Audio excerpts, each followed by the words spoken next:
Assalamualaikum warahmatullahi wabarakatuh.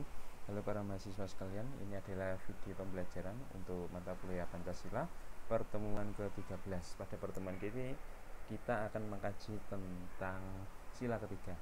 Silakan Anda siapkan alat tulis dan buku catatan Anda sebelum kita mulai. Nah, kita mulai ya. Pada pertemuan kali ini kita mulai dari normativitas demokrasi di Indonesia. Indonesia ini negara demokrasi ya, itu sudah semuanya pasti sudah tahu. Namun seperti apa sih demokrasi di Indonesia? Itu secara mendalam termaktub dalam sila keempat, di mana ada 3 kunci dalam sila keempat yang itu sangat berkaitan dengan demokrasi. Yakni pertama tentang kedaulatan, kerakyatan, dan juga musyawarah atau perwakilan. Nah, maksudnya apa? Kedaulatan ya itu sebagai suatu konsep kekuasaan untuk mengatur kehidupan manusia, sedangkan dalam suatu negara yang berdaulat itu adalah manusia itu sendiri, sehingga ya yang namanya kedaulatan negara artinya adalah serikat manusia di dalam suatu negara atau di dalam suatu bangsa yang itu kedaulatannya diakui, yang itu dilakukan secara kolektif. Ya kalau di dalam Islam ini disebut sebagai khalifah atau pemimpin di bumi. Kemudian kerakyatan. Kerakyatan ini adalah prinsip kenegaraan yang mengandung arti bahwa kepentingan rakyat harus menjadi sumber inspirasi kebijakan kekuasaan negara.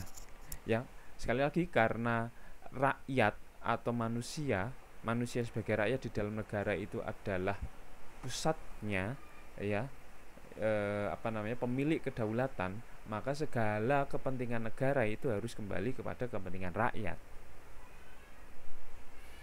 Kemudian musyawarah. Nah, dalam prosesnya ya, musyawarah itu saling memberi dan menerima pendapat ya, atau sharing pendapat gitulah ya kalau bahasanya anak sekarang, untuk memutuskan suatu perkara dengan posisi setara. Posisi setara ini maksudnya adalah mereka yang sedang berdiskusi, sedang berdebat, sedang mencoba memutuskan perkara, itu mereka duduk dengan posisi setara. Tidak ada yang lebih tinggi, tidak ada yang lebih rendah dalam musyawarah. Nah, posisi setara ini mutlak diperlukan dalam konteks kehidupan bermasyarakat yang plural seperti Indonesia ini. Berbeda sukunya, berbeda agamanya, berbeda status sosialnya, macam-macam. Nah, di Indonesia ya lebih khususon ya, di Indonesia itu istilahnya adalah demokrasi Pancasila. Apa itu yang dimaksud dengan demokrasi Pancasila? Ia adalah demokrasi yang dibangun dan digali dari peradaban atau kebudayaan bangsa Indonesia itu sendiri. Nilai-nilai apa yang menjadi bangunan dari demokrasi Pancasila? Yaitu adalah gotong royong, ya, kekeluargaan, serta musyawarah untuk mufakat. Ya, artinya segala sesuatu itu diputuskan secara damai.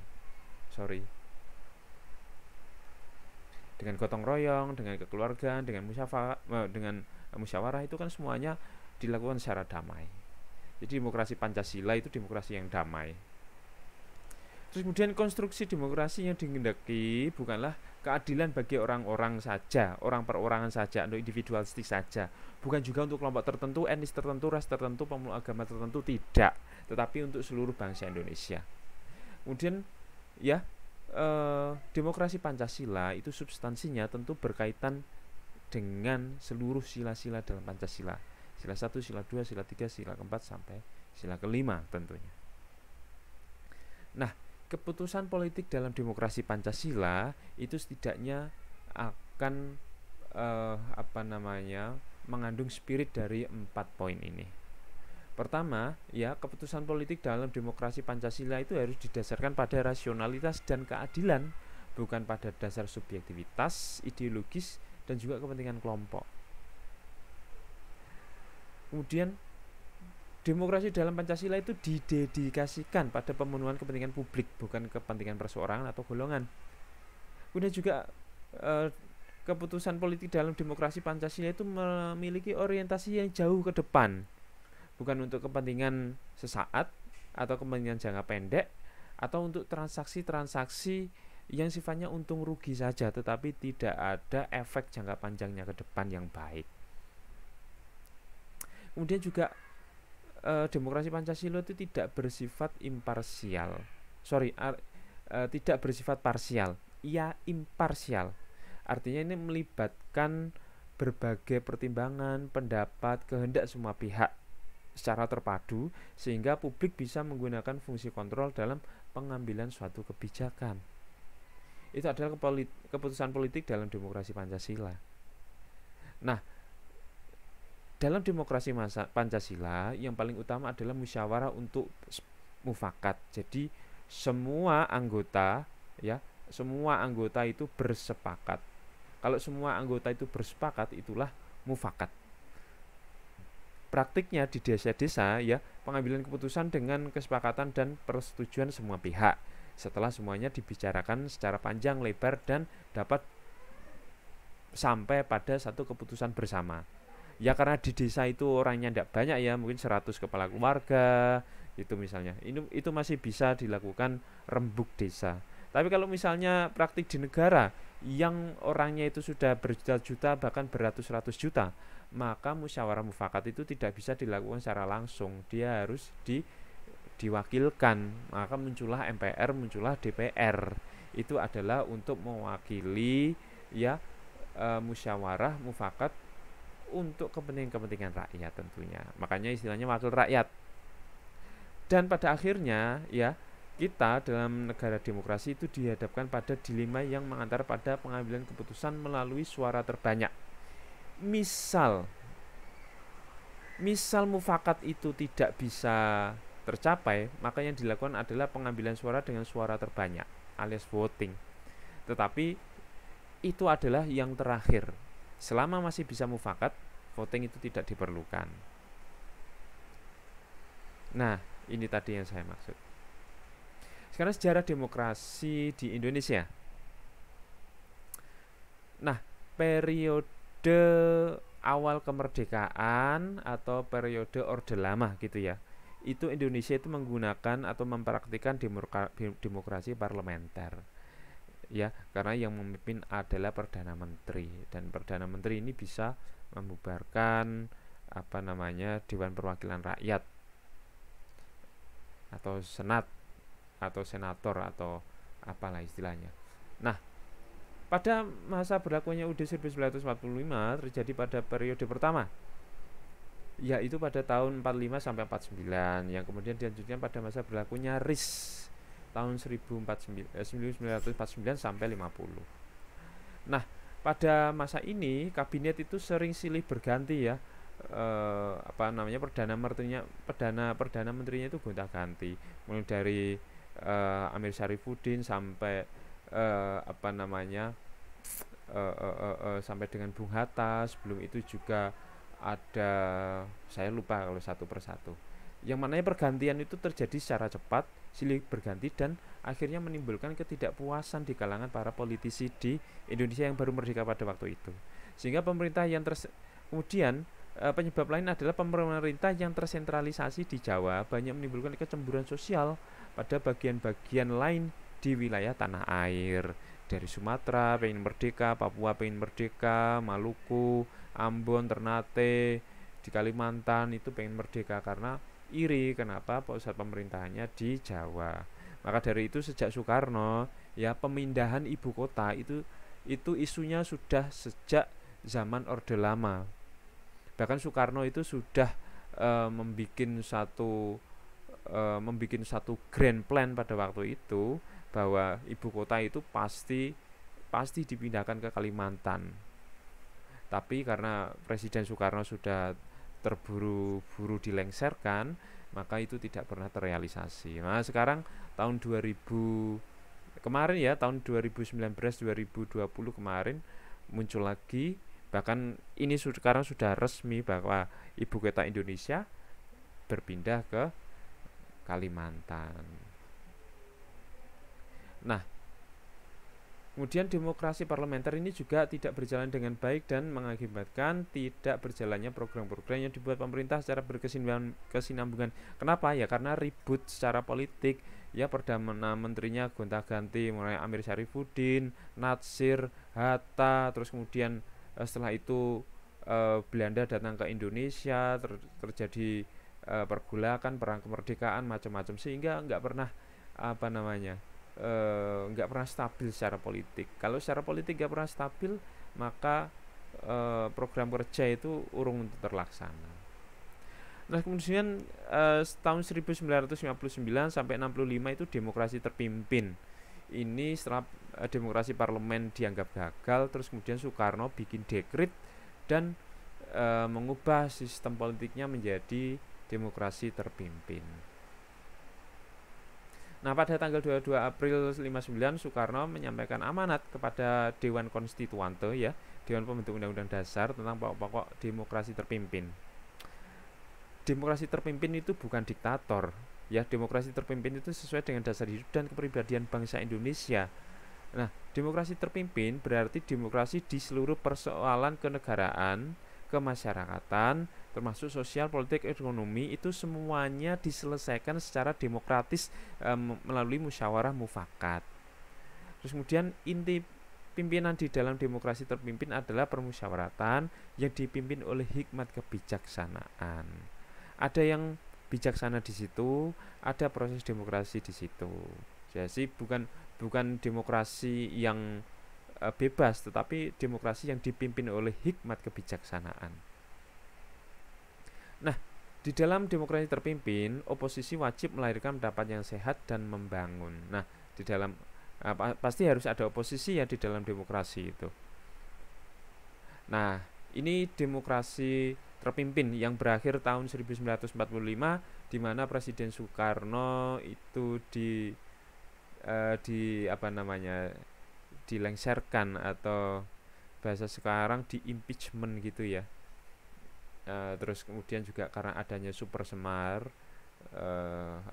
surat perintah 11 Maret itu, maka berakhirlah periode pemerintahan Soekarno atau Orde Lama, berganti ke Orde Baru.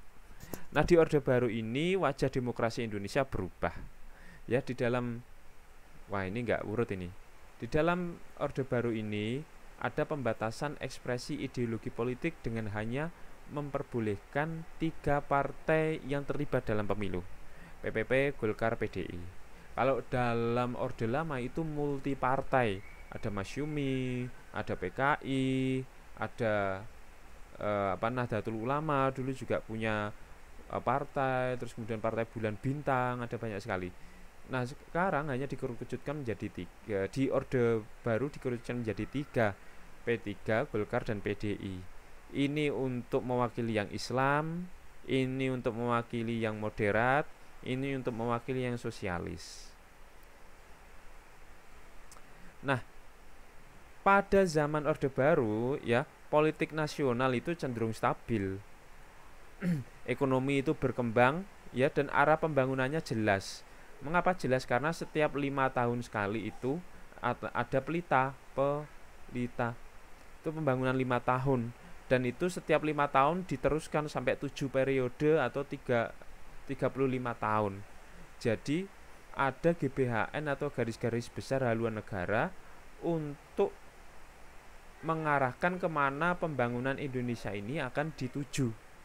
Kalau sekarang kan nggak ada GBHN, pembangunannya ke arah mana kan juga sekarang nggak jelas. Kelebihannya Orde Baru adalah dulu ada GBHN untuk menetapkan ke arah mana tujuan pembangunan Indonesia. Indonesia mau maju itu maju ke arah mana dulu pada waktu Orde Baru jelas, karena ada GBHN. Nah, kemudian juga stabilitas politik pada waktu Orde Baru itu ditopang oleh pendekatan militeristik yang represif. Secara ekonomi maju, pembangunan maju, namun sekaligus orang-orang yang oposisi, orang-orang yang kritis itu disingkirkan oleh pemerintah karena ini berpotensi untuk menimbulkan labilitas politik. Maka disingkirkan, ya, ada bahkan isunya bahkan dibunuh secara diam-diam dan seterusnya. Ya, itu isunya kayak gitu, saya nggak tahu. aslinya, datanya saya nggak pegang. Terus kemudian pada zaman Orde Baru juga kebebasan berpendapat itu dibatasi, ya. Lembaga sensor negara, komisi penyiaran itu sangat ketat dalam menginformasikan sesuatu kepada masyarakat. Itu juga demi stabilitas ekonomi dan politik di Indonesia secara nasional. Dulu pada waktu Orde Baru yang namanya televisi itu ya TVRI sama TPI. Belakangan muncul RCTI sama SCTV dan Indosiar. Kalau TV-TV yang lain baru setelah Orde Reformasi. Dan dulu tayangan televisi itu sangat ketat. Kalau nggak boleh kalau nggak boleh ditayangkan dan ngeyel tetap menayangkan, nanti stasiun televisinya bisa dibredel. Itu beberapa koran itu juga sudah merasakan dibredel oleh pemerintah, seperti Gatra misalnya. Nah, demokrasi pada saat Orde Baru itu bersifat prosedural pada pemilihan umum saja atau pada pemilu saja. Dan itu pun pemilu pada saat Orde Baru itu untuk memilih partai. Jadi milih P3, milih Golkar atau milih PDI. Presiden dipilih siapa? Presiden dipilih oleh perwakilan P3, perwakilan Golkar dan perwakilan PDI di DPR. Dulu presiden itu dipilih oleh DPR. Jadi DPR ini berasal dari perwakilan partai-partai pemilu. Kalau yang menang adalah Golkar, ya DPR-nya isinya atau mayoritas isinya adalah orang Golkar. Misalnya kayak gitu. Kemudian demokrasi periode reformasi. Nah, setelah reformasi terjadi perubahan juga, yaitu perubahan yang mendasar adalah amandemen Undang-Undang 1945. Amandemennya itu bahkan sampai 4 kali amandemen. Dulu isinya amandemen itu kan untuk pembatasan dan perubahan supaya lebih proporsional. Misalnya dulu presiden itu menjabat 5 tahun dan bisa dipilih kembali. Nah, dipilih kembali ini kan bisa sampai 5 kali, bisa sampai seumur hidup. Nah, maka pada amandemen ini Undang-Undang Dasar membatasi bahwa presiden itu bisa dipilih kembali maksimal 2 kali. Itu ada pada amandemen pertama atau kedua, saya lupa. Kedua, pemilihan eksekutif ya pada zaman reformasi itu dilakukan secara langsung. Ya, masyarakat atau rakyat itu langsung memilih presiden, langsung memilih gubernur, bupati atau wali kota. Dan presiden pertama yang dipilih oleh langsung adalah Presiden SBY. Itu adalah sejarah pertama di mana presiden itu dipilih secara langsung. Terus kemudian juga pada demokrasi reformasi ini ongkos demokrasi menjadi semakin mahal. Kenapa? Karena partainya semakin banyak, ya. Karena pemilihan itu dilakukan secara langsung, ya. Coba kalau pilgub ada 34 provinsi, berarti ada 34 pemilihan gubernur. Kemudian pemilihan bupati ada 200 sekian kabupaten di Indonesia, berarti ada 200 kali pemilu untuk milih bupati atau wali kota. Itu kan ongkos demokrasinya menjadi sangat mahal. Kalau dulu pada saat Orde Baru ya cuma milih ini aja kan, cuma milih presiden aja sekali aja. Nah, pemilihan atau pemilu prosedur pemilu yang dipilih secara langsung itu memang dipandang sebagai idealnya demokrasi, tetapi harganya atau ongkosnya memang mahal. Nah, kebebasan pada masa reformasi membuka berbagai ide dan gagasan berkembang, termasuk yang berkembang di dalam era kebebasan ini adalah ya gagasan tentang radikalisme. Pada saat zaman Orde Baru, radikalisme, baik itu radikalisme apapun, termasuk radikalisme yang berbaju agama, itu direpres, ditekan oleh pemerintah, sehingga mereka nggak berani. Tapi begitu zaman kebebasan, radikalisme ini juga ikut berkembang, radikalisme agama ini, sehingga salah satu efek samping dari kebebasan adalah berkembangnya ide-ide radikal, termasuk radikalisme agama, ya, radikalisme pemikiran, radikalisme filsafat, macam-macam berkembang dalam masa kebebasan reformasi. Nah, dari saya itu dulu mengenai sila keempat. Ya, setelah ini Anda dapat mengerjakan kuis pada halaman kuis yang sudah saya siapkan. Sekian dulu penjelasan dari saya.